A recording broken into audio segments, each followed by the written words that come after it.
नमस्कार। इसके पहले के व्याख्यान में हमने श्रृंगार रस के भेदों में से संयोग श्रृंगार का परिचय प्राप्त किया था।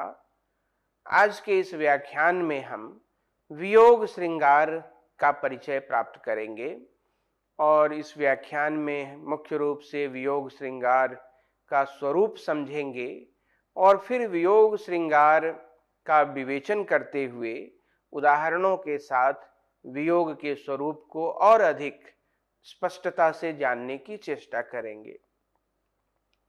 वियोग यह नाम से ही स्पष्ट है और पहले भी इसकी चर्चा हुई है कि जब नायक और नायिका के बीच उत्कट प्रेम तो हो पर वे दोनों एक दूसरे से मिल नहीं पा रहे हों तो ऐसी अवस्था को वियोग कहा गया है। यानी नायक और नायिका की वियोगावस्था एवं उससे उत्पन्न अनुभूतियों का वर्णन ही वियोग अथवा विप्रलंभ श्रृंगार कहा गया है। विप्रलंभ की यदि इस शब्द की विवेचना करें तो यह बना है वी प्लस प्र प्लस लभ। वी का अर्थ होता है वंचना, वंचित हो जाना, छूट जाना। प्र यानी प्रकर्ष, उत्कर्ष और लभ यानी प्राप्ति। इस तरह से विप्रलंभ का अर्थ होगा प्राप्ति की इच्छा का प्रकर्ष होने पर भी वंचना का होना। प्राप्ति की इच्छा का प्रकर्ष होने पर भी वंचना का होना। इच्छा तो है कि जल्दी ही मिलन हो जाए, पर ऐसा होने पर भी मिलन संभव न हो पाना, यह विप्रलंभ हुआ। भोजराज और विश्वनाथ के अनुसार श्रृंगार में अभीष्ट की अप्राप्ति ही, भोजराज और विश्वनाथ के अनुसार श्रृंगार में जो अभीष्ट है उस अभीष्ट की अप्राप्ति, उसका अभाव ही विप्रलंभ है। पंडित राज जगन्नाथ ने वियोग दशा में प्रेम की वर्तमानता यानी बिछुड़े होने के भाव। अब यह बिछुड़ा होने का भाव क्या बताता है कि प्रेम तो है तभी बिछुड़न का भी अनुभव हो रहा है। यदि प्रेम नहीं होता तो बिछुड़ना कैसा। तो जगन्नाथ कहते हैं कि वियोग दशा में प्रेम की वर्तमानता को ही प्रधान माना जाना चाहिए। मुख्य यहाँ प्रेम की वर्तमानता है। लक्षण वियोग का प्रेम का वर्तमान होना है। इस तरह से यह जो वियोग श्रृंगार है उसको एक उदाहरण से हम समझने की चेष्टा करते हैं। यह है कि नैनन को तरसइये कहाँ लो हियो विरहाग में तइये, एक घड़ी न कहू कल पइये, कहाँ लगी प्राणन को कल पइये। आबे यही अब जी में विचार, सखी चलु सौतीहु के गृह जइये, मान घटे ते कटहा घटी है, जुए प्राण पियारे को देखन पइये। नायिका है, अपने प्रिय को देख भी नहीं पा रही है क्योंकि वह प्रिय उसके सौतीन के घर में है, तो वियोग से पीड़ित है। कह रही है कि एक घड़ी न कहूं कल पइये, मुझे एक घड़ी, एक पल के लिए भी चैन नहीं है, शांति नहीं है। मेरा मन अशांत बना रहता है निशिक्षण हर पल। और कहाँ लगी प्राणन को कल पइये, मैं अब अपने प्राणों को कितना दुख दे सकती हूँ। तो इससे तो अच्छा है कि चलो सौतीन के घर में ही झांक आती हूँ, वहीं अपने प्रिय को देखाती हूँ। यह पूरा प्रसंग है, वियोग की पूर्ण दशा है। यहाँ नायक और नायिका दोनों हैं, उन दोनों के बीच प्रेम है, उनका पारस्परिक अनुराग रति नाम का ही स्थायी भाव है। नायक और नायिका यहाँ आलंबन विभाव हैं। नैनन को तरसाना, एक घड़ी को भी कल न पाना, विकल होना, सौत के घर तक चलने का आग्रह करना, ये सब अनुभाव हैं। और देखने की उत्सुकता और हृदय का उद्वेग, यह सब संचारी भाव है और यह विप्रयोग विरह के कारण ही है और पूर्ण विप्रयोग श्रृंगार का उदाहरण है। अब इस उदाहरण को ही यदि हम ध्यान में रखें तो पूरा विप्रयोग कि ये लक्षण विप्रयोग का स्वरूप हमारे सामने उपस्थित होता है। इस विप्रयोग के 4 भेद माने गए हैं। एक को कहा पूर्वराग, दूसरा भेद है मान, तीसरा प्रवास और चौथा है करुण। पूर्वराग, मान, प्रवास और करुण। आचार्य मम्मट ने एक 5वां भेद भी माना है और उसे विरह हेतुक कहा है। पूर्व राग के बारे में यह कहा गया कि मिलन अथवा संयोग से पूर्व आविर्भूत होने वाला अनुराग ही पूर्व राग है। मिलन से पहले उत्पन्न होने वाला अनुराग पूर्वानुराग इसे कहा गया है, पूर्व राग कहा गया है, प्रथमानुराग कहा गया है। और अभी हम लोगों ने चर्चा की थी पिछले व्याख्यान में कि धनंजय इसे ही अयोग कहते हैं। अब यह जो पूर्व राग है इसके उत्पन्न होने के बहुत सारे कारण हैं। गुण श्रवण, स्वप्न दर्शन, चित्र दर्शन, प्रत्यक्ष दर्शन अथवा इंद्रजाल। यदि नायिका या नायक में से किसी ने नायक या नायिका के बारे में किसी से सुन लिया है, किसी ने आकर गुणों का वर्णन किया, तो वहां गुण कथन है, उससे प्रेम उत्पन्न हो गया। पृथ्वीराज रासो में जो पद्मावती है, उस पद्मावती के सम्मुख आकर जो सुग्गा है, सुआ तोता, वह पृथ्वीराज के गुणों, उसकी वीरता का ऐसा वर्णन करता है कि पद्मावती के हृदय में पृथ्वीराज के प्रति प्रेम अंकुरित हो जाता है। यह गुण कथन का ही उदाहरण हुआ। स्वप्न दर्शन, सपने में कोई अचानक आता है और उससे प्रेम हो जाए।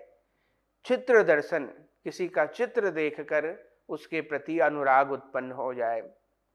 प्रत्यक्ष दर्शन और इंद्रजाल, ये 5 ऐसे उपकरण बताए गए हैं जिनसे पूर्व राग उत्पन्न होता है। अब विश्वनाथ कहते हैं कि यह जो पूर्व राग है यह 3 प्रकार का होता है।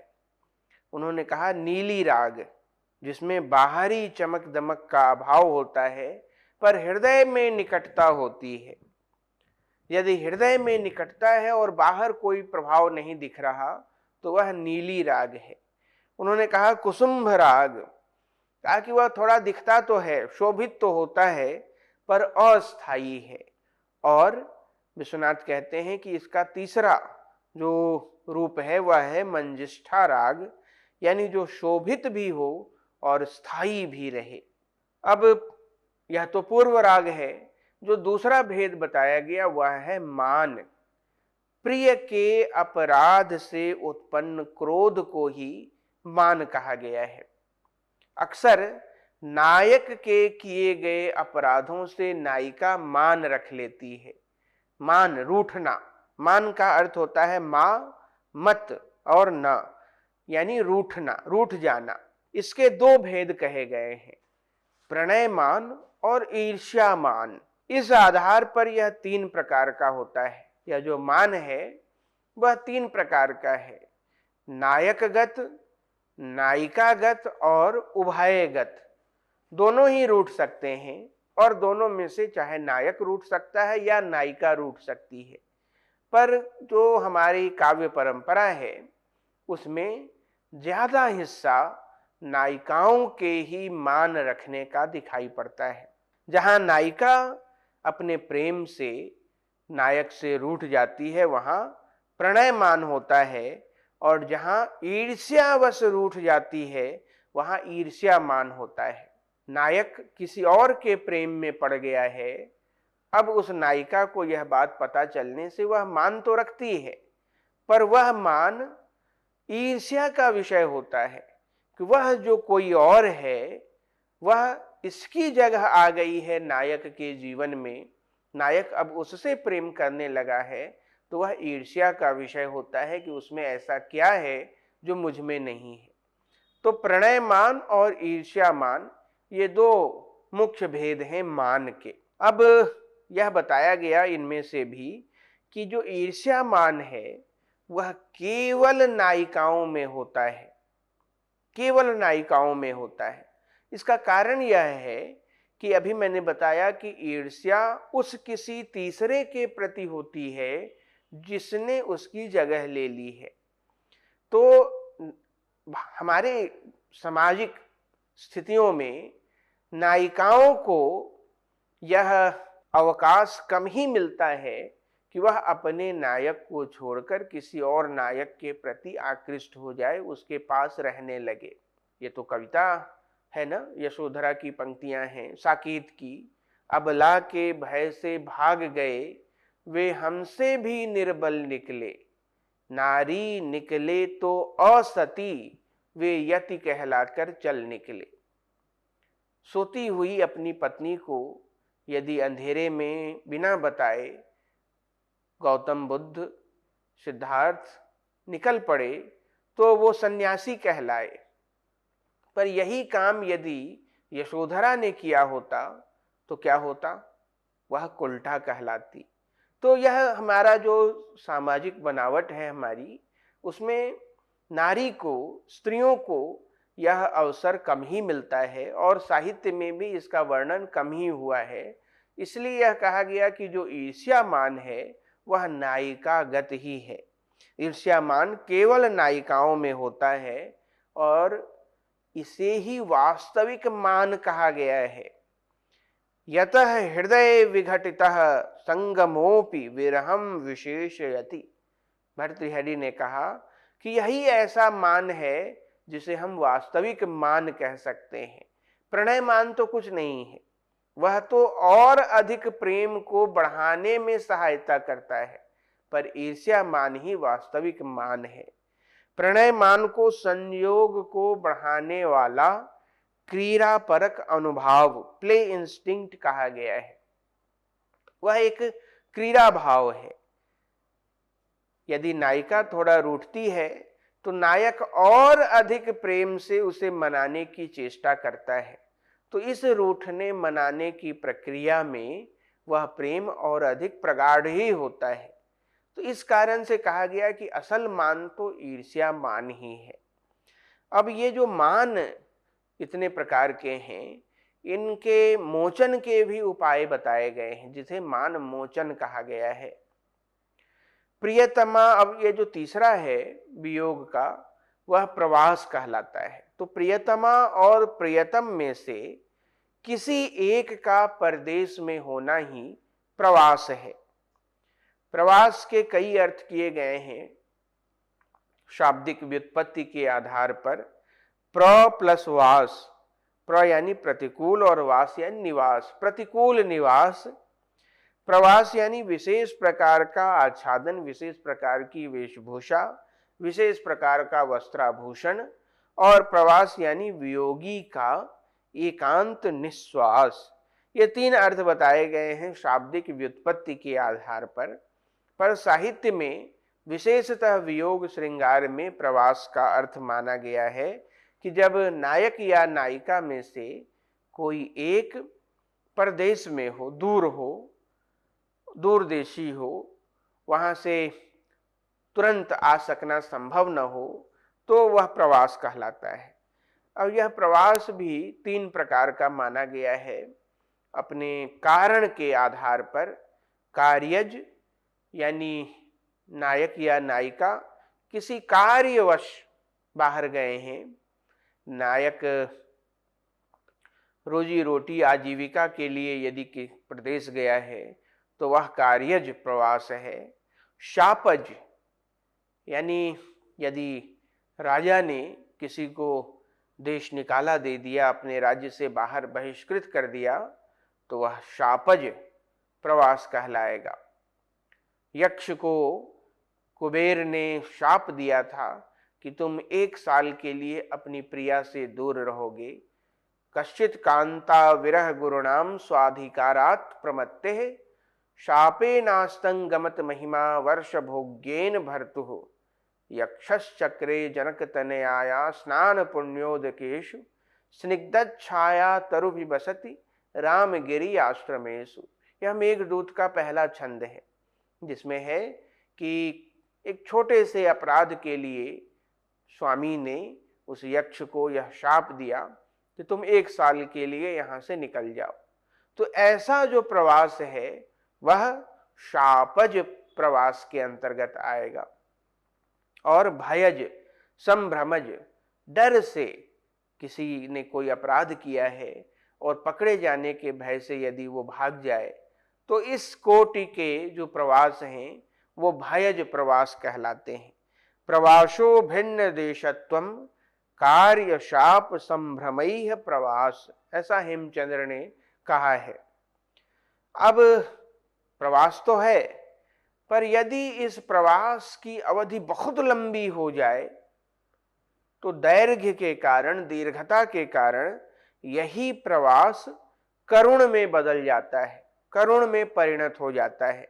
आचार्यों ने नायक नायिका में से किसी एक के परलोकगत हो जाने पर भी यदि उसके इस लोक में पुनः प्राप्ति की आशा हो, यह मन में आए कि वो फिर से जीवित हो सकता है, तो उसे ही करुण विप्रलंभ कहा है। यहां करुण रस नहीं है। यह ठीक है कि करुण का एक संदर्भ जुड़ता है, नायक या नायिका में से कोई एक है जो मर गया है, पर जो मर गया है उसके मरने को नायक नायिका में से जो दूसरा बच गया है वह स्वीकार ही न रहा हो, उसका मन यह मान ही न रहा हो, और उसके मन में यह आशा बनी हुई हो कि यह फिर से जी उठेगा, तो दुख तो है, पीड़ा तो है, करुणा तो है, पर वह करुण विप्रलंभ के अंतर्गत आता है। इसमें इस तरह की स्थिति में मरे हुए नायक के प्रति ही अनुराग होता है, प्रेम वहां छूटता नहीं है। जो वह अनुराग, उसका असल कारण क्या है कि उस नायक के जीने की आशा है, मन में यह है कि यह जी उठेगा। कादंबरी में जो हर्ष की रचना है, बाण भट्ट की रचना है, 2 उनकी रचनाएं हैं, हर्षचरित और कादंबरी। तो कादंबरी में यह प्रसंग आता है कि शाप के कारण वैशंपायन और महाश्वेता का वियोग हो जाता है, वैशंपायन मर जाता है। तो वैशंपायन की मृत्यु अवश्य होती है, पर महाश्वेता के मन में उसके फिर से जी उठने की आशा भी आकाशवाणी द्वारा सूचित की जाती है। एक आकाशवाणी होती है कि यह फिर से जी उठेगा, और वह मानती नहीं कि वैशंपायन मर गया है। इसलिए उस मरे हुए वैशंपायन के प्रति भी महाश्वेता का अनुराग बना रहता है। तो यही करुण विप्रलंभ कहलाता है। अब यह जो करुण विप्रलंभ है, इसकी कुछ अपनी विशिष्टताएं हैं। हम जानते हैं कि करुण रस में जो स्थायी भाव होता है वह शोक होता है, रति नहीं होता, पर करुण विप्रलंभ में जो स्थायी भाव है वह रति है, और करुण रस का जो स्थायी भाव है वह शोक है। यह अंतर है करुण में और करुण विप्रलंभ में।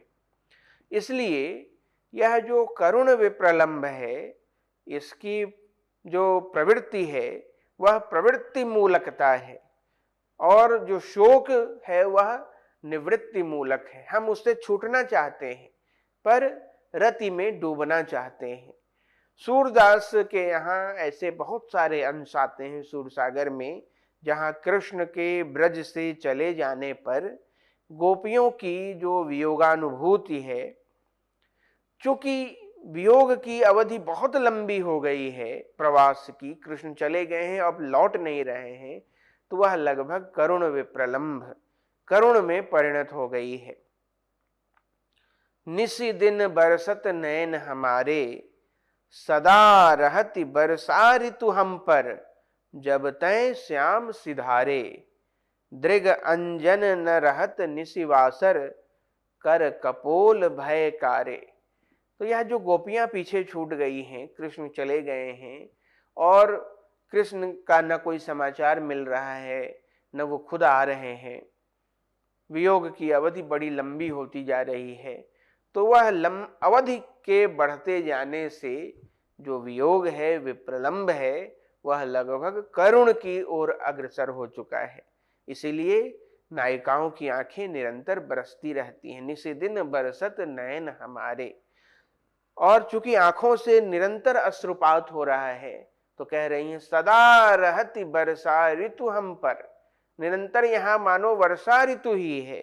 जब तय श्याम सिधारे, जब से कृष्ण गए हैं तब से मानो वर्षा ऋतु ही हमारे ऊपर है, अश्रुपात के कारण। अब एक पांचवा भेद भी है जो मम्मट ने माना है, उसे नाम दिया है विरह हेतुक। यह उनकी अपनी मौलिक सूझबूझ है, मौलिक कल्पना है। और कहा उन्होंने कि कई बार ऐसा होता है कि नायक और नायिका समीप हैं, निकट हैं, प्रवास में नहीं हैं, पर फिर भी गुरुजनों, परिवार के वरिष्ठ जनों, सामाजिक लोक रीति मर्यादा के कारण संयोग उनका नहीं हो पा रहा है। तो ऐसे वियोग को मम्मट ने विरह हेतुक वियोग कहा है। और शास्त्र कविता में इसके तमाम उदाहरण मिलते हैं। बिहारी के दोहों में तो यह बहुत महत्वपूर्ण बनकर उभरा है। ऐसे प्रसंग लोकगीतों में इसके उत्तम उदाहरण मिलते हैं। लखी गुरुजन बिच कमल सौ, शीस छुआयो श्याम। बिहारी का दोहा है, कहते हैं लखी गुरुजन बिच कमल सौ, शीस छुआयो श्याम, हरि सन्मुख करि आरसी, हिये लगाई बाम। कमल का फूल लेकर आया है नायक नायिका के लिए, पर जहां नायिका है वहां और भी लोग हैं, वरिष्ठ जन हैं, परिवार के बड़े लोग बैठे हैं। तो वह सीधे सीधे वह फूल उसे दे नहीं पा रहा है, तो उस नायिका को दिखा करके उस फूल को अपने माथे से लगाता है। संकेत यह है कि मैं उसी सरोवर के समीप तुमसे मिलूंगा जहां सूरज की किरणें इस कमल के फूल के साथ मिलती हैं और फूल खिलता है। ये सारे जो प्रसंग उपस्थित हो रहे हैं, वह चूंकि नायक भी वही है, नायिका भी वही है, पर और भी लोग वहां उपस्थित हैं जिससे उनके मिलन में, उनके संयोग में बाधा पड़ रही है। तो ऐसी बाधा को ही विरह हेतुक कहा गया है। अब यह जो वियोग है पूर्वराग और प्रवास से संबंधित है, इसकी 10 दशाएं मानी गई हैं, जिसे हम वियोग श्रृंगार की दशाएं कहते हैं। ये हैं अभिलाषा, चिंता, स्मृति, गुणकथन, उद्वेग, प्रलाप, उन्माद, व्याधि, जड़ता और आखिरी स्थिति है, आखिरी दशा है मरण। अभिलाषा से ये दशाएं शुरू होती हैं और जैसे जैसे वियोग का स्तर बढ़ता है, वैसे वैसे इस विरह की दशा भी तीव्रतर होती जाती है और उसकी अंतिम दशा है मरण, मृत्यु।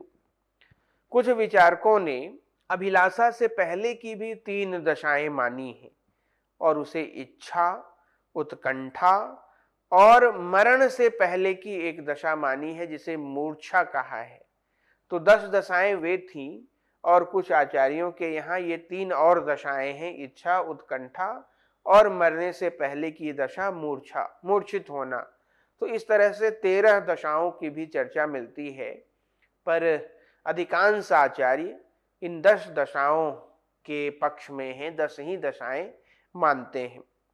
जो आधुनिक हमारा मनोविज्ञान है, साइकोलॉजी है, उसके अनुसार विरह की जो दशाएं हो सकती हैं वे हैं नैराश्य, फ्रस्ट्रेशन, कुछ भी अच्छा न लगना, निराशा का भाव ही प्रबल होना, उदासीनता, आत्मपीड़न, ईर्ष्या, परपीड़न और आत्मोन्नयन।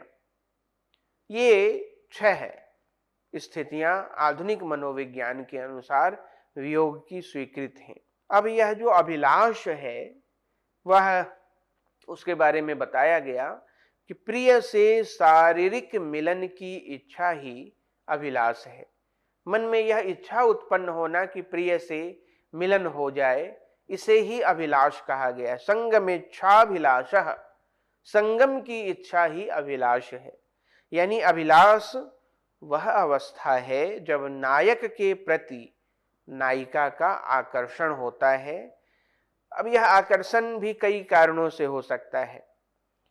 कुछ कारण संयोग श्रृंगार के अंतर्गत चर्चा हमने की है। गुण कथन से, प्रत्यक्ष दर्शन से, नायक के बारे में किसी ने कुछ कहा या नायक का चित्र देख लेने से, ये सारे उपकरण, ये सारे साधन हो सकते हैं इस अभिलाषा के उत्पन्न होने के। और गुण श्रवण भी अनेक प्रकार से हो सकता है। कौन बताएगा नायक को जाकर नायिका के गुणों के बारे में, नायिका को नायक के गुणों के बारे में?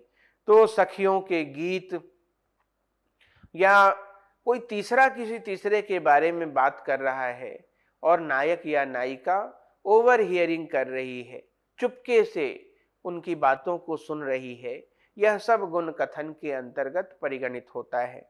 और ऐसा होने से, गुण कथन होने से अभिलाषा उत्पन्न होती है।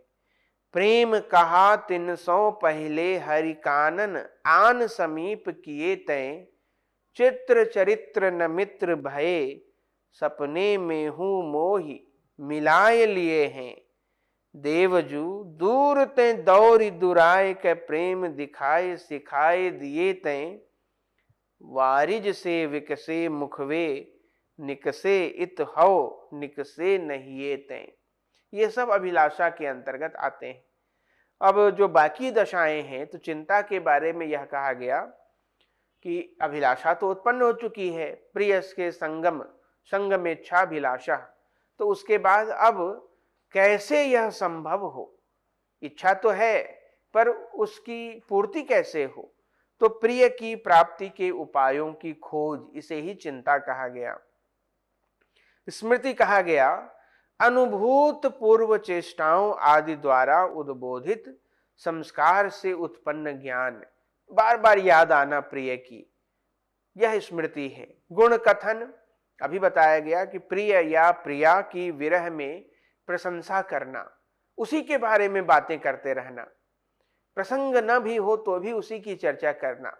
यदि बाजार में जा रहे हैं तो मन में यही बात आना कि उसके शरीर पर यह वस्त्र कैसा शोभा देता। यह सब गुण कथन के अंतर्गत आता है।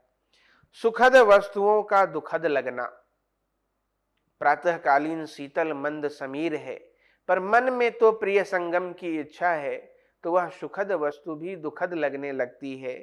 काम क्लेश से सुखद वस्तुओं को भी दुखद समझ लेना, यह उद्वेग है।